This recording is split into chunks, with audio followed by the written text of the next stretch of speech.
ગાંધીનગર જિલ્લા દૂધ ઉત્પાદક સંઘની ચૂંટણીની જાહેરાત કરવામાં આવી। મધુર ડેરીની ચૂંટણી માટે મતદાર યાદી પ્રસિદ્ધ કરાશે।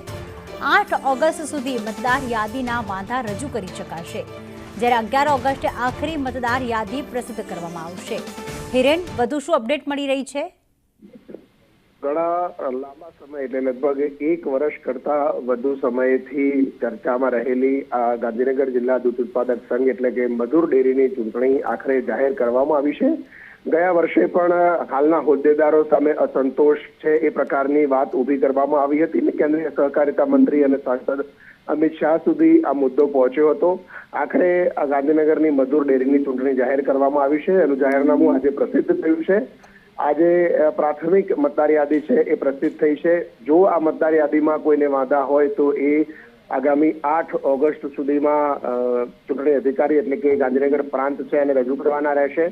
એના આધારે 18 ઓગસ્ટે આખરી જાહેરનામું છે એટલે આખરી મતદાર યાદી છે એ પ્રસિદ્ધ કરવામાં આવશે। એ પ્રકારનું જાહેરનામું બહાર પાડવામાં આવ્યું છે। એના પછી ચૂંટણી વગેરેની તારીખો જાહેર થશે।